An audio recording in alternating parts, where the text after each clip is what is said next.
I think that Harvest Moon Friends of Mineral Town had the best cooking ever.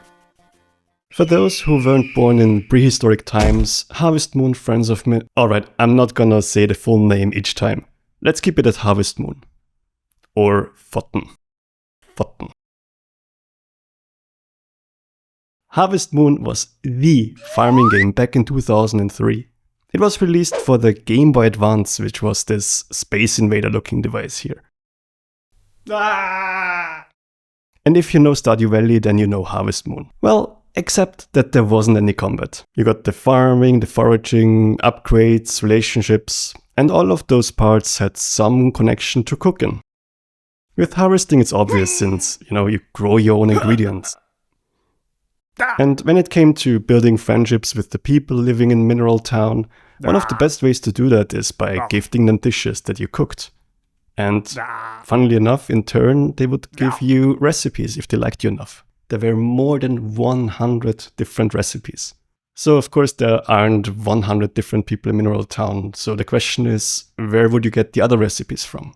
And let me tell you, this is the best part of the game. This feature is what really hooked my 11-year-old self back then.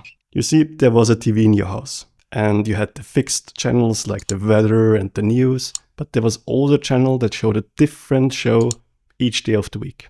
And for most days it was some entertainment, like soap operas. But there were 2 weekdays which I lived for in this game, and those were Tuesday and Saturday. You see, on Tuesday you had dueling chefs. It's kind of like what you would have nowadays on TV, where 2 chefs compete. They have to make the same dish, but in their way. And this is nice and all, but the one reason I watched it is because you would get the recipe. But many recipes needed you to have some kitchen utensils. A whisk or a frying pan, for example.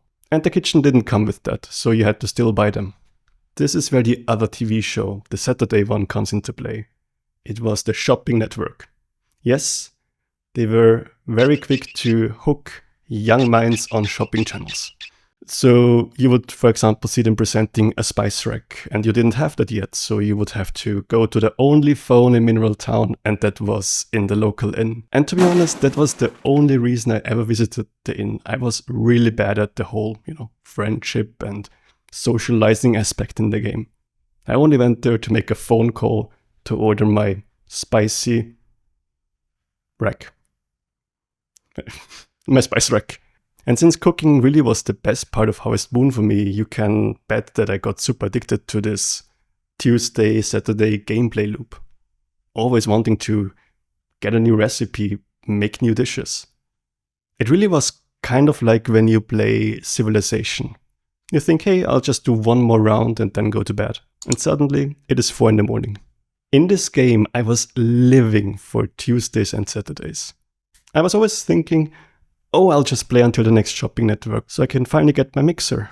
It was just a really well implemented feature. Anyway, this is how 11-year-old me turned a farming game into a cooking game.